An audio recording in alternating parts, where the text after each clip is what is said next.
सुना पड़ रहा है। शिव महापुराण की कथा कहती है भाई ज्यादा हिस्सा ले लिया, छोटे को कम दे दिया, मंझले को ज्यादा दे दिया, संजले को कम दे दिया, बड़े को कम दे दिया, छोटे को कम दे दिया, किसी को ज्यादा मिल गया, किसी को कम दे दिया, किसी सास ने अपना जेवर एक बहू को ज्यादा दे दिया, एक बहू को कम दे दिया, कभी ससुर ने अपनी प्रॉपर्टी किसी को ज्यादा दे दी, किसी को कम दे दी। इसमें आप दुखी मत होना, आपको दुख होने की जरूरत नहीं है, आपको तकलीफ में भोगने की जरूरत नहीं है। दुख उसको हो जिसने धन को बांटा है, उसने सोचना था कि हमारी गति क्या होना,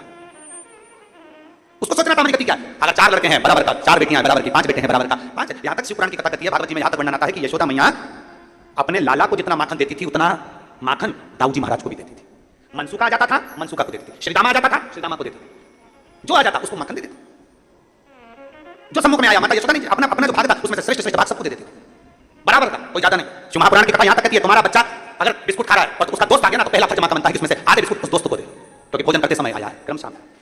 शास्त्र यहां तक कहता है कि अगर तुम भोजन कर रही हो, तुम चाय पी रही हो और चाय पीते पीते अगर कोई आ गया और तुम्हारे कप में अगर चाय है, मान लो वो छूटी नहीं हुई है, तो प्रयास करना कि वो चाय में से आधी चाय जो आया है उसके कप में डालकर दे दी जाए, उसके गिलास में डालकर दे दी। नहीं, थोड़ा सा पीना पड़ेगा कटोरी में, भले मत बनाओ तुम दूसरी, पर उसमें से थोड़ी सी दो, झूठी नहीं है, झूठी होगी तो मत दो, पर जो अच्छी है उसको दे, जो श्रेष्ठ है उसको दे। नहीं नहीं लेना तो पड़ेगा, तुम आयो।